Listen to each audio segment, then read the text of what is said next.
उस वक्त मुझे बहुत अच्छा रिस्पांस मिला, 250 लोगों का 15 दिन का पूरा खर्चा उसमें निकल गया। तो मुझे लग रहा था कि मैं लोगों को अच्छे ढंग से कन्विंस करता हूँ, इसलिए ये सब कुछ हुआ। तो मेरी जो साथी थी उसने कहा, ये तुम्हारे सरनेम का प्रताप है, ये तुम्हारा प्रताप नहीं है, तुम्हारे कन्विंसिंग का प्रताप नहीं है। तो बहुत ये बात चुभ गई थी। और फिर बाद में हम जब बेलगांव शिविर में 1970 में जमे थे, ऑल इंडिया के लोग थे, तो हम इस बारे में बात कर रहे थे। तो हम कुछ साथियों ने ऐसा तय किया अपने जीवन में, हम ऐसा कोई सरनेम नहीं रखेंगे कि जिसके आधार पर जाति का पता चलता है। हमारे सरनेम जनरली जाति प्रदर्शक होते हैं, और इसलिए मैंने मानव नाम धारण किया और फिर लिखने लग गया, पत्रकार बना, तो नेचुरली वो नाम इस्टेब्लिश हुआ। काफ़ी सालों बाद मैंने उसको लीगलाइज किया है, लेकिन नाम पहले ही इस्टेब्लिश हो चुका था। अंधश्रद्धा निर्मूलन समिति, आपने ये अंधश्रद्धा के ऊपर इतना इम्पेटस क्यों दिया? क्यों, मतलब why did you dedicate your life for superstition? उसके दो कारण थे। एक तो मैं संपूर्ण क्रांति आंदोलन का हिस्सा था। इमरजेंसी में जेल में गया, इंदिरा गांधी जी का विरोध कर कर जेल से छूटे, बाद में जनता पार्टी के लिए इलेक्शन लड़े, जनता पार्टी का संगठन तैयार किया। फिर हमें बहुत होप्स थी कि जयप्रकाश नारायण जी के आंदोलन के कारण ये जो परिवर्तन हुआ है, तो उसमें से संपूर्ण क्रांति के कुछ नज़दीक हम जाकर पहुंचेंगे। लेकिन 2.5 साल में पूरी सरकार ढह गई, काफ़ी निराशा लोगों में फैली। मैं थोड़ा निराशावादी कम था। मैंने सोचा ये संपूर्ण क्रांति तो आने वाली नहीं है, लेकिन उस दिशा में कुछ कदम हमने उठाने चाहिए। उन दिनों मैं काफ़ी अंधविश्वासी था। मैं एक बहुत अंधविश्वासी घर में पला बड़ा हूँ। मैं एक देहाती लड़का रहा हूँ, मेरे पिताजी फार्मर रहे हैं। घर में बहुत अंधविश्वासी वातावरण था। एक तरफ मेरे पिताजी विनोबा भावे जी के सेक्रेटरी थे, उनके जो वीकली होता है साम्योग नाम का, उसके संपादक थे, लेकिन दूसरी तरफ बहुत अंधविश्वासी थे।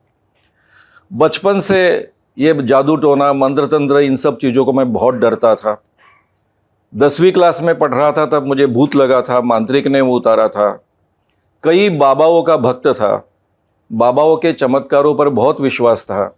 मुझे सभी प्रकार की सिद्धियां प्राप्त करनी थी, सभी चमत्कार प्राप्त करने थे।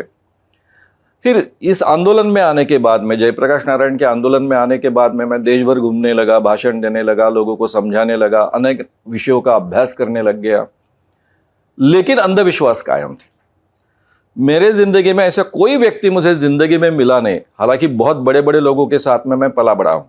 विनोबा भावे, इनके आश्रम में तो बहुत ही रहा हूँ। जयप्रकाश नारायण जैसे व्यक्ति, आचार्य दादा धर्माधिकारी जैसे व्यक्ति, पूरे भारत के बड़े बड़े विद्वान लोगों से मेरा संबंध रहा है, संपर्क रहा है।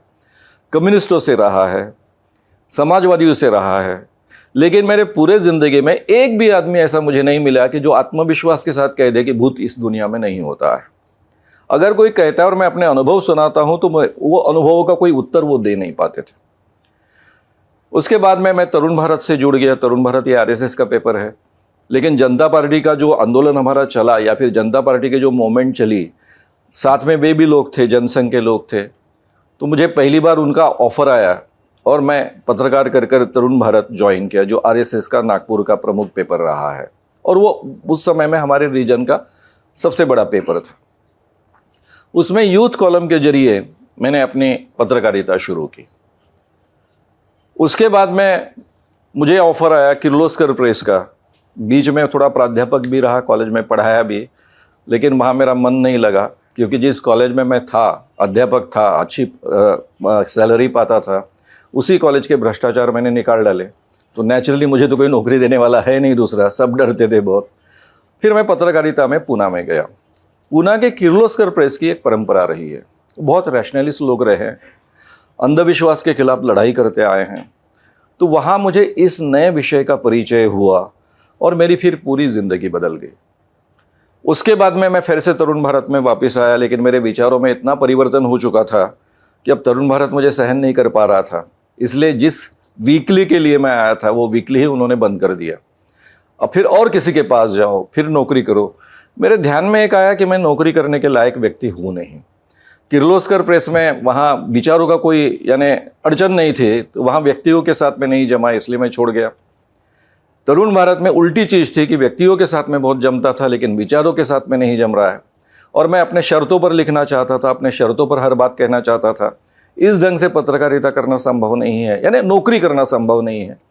इसलिए मुझे ये विषय बहुत ही महत्व का लग रहा था। अंधविश्वास के खिलाफ लड़ाई करना। सर तो भूत है कि नहीं? इस दुनिया में भूत नहीं होता है, अच्छा। वो केवल एक साइकोलॉजिकल प्रोसेस होती है। बाद में मुझे पता चला, पता नहीं था, बाद में वो अभ्यास उस ढंग से बढ़ने के बाद में। और इसलिए फिर मैंने 1982 के दिसंबर में, यानी मेरी नौकरी खत्म हो रही थी, मेरा वीकली बंद हो रहा था, उस समय से मैंने इस आंदोलन की शुरुआत की।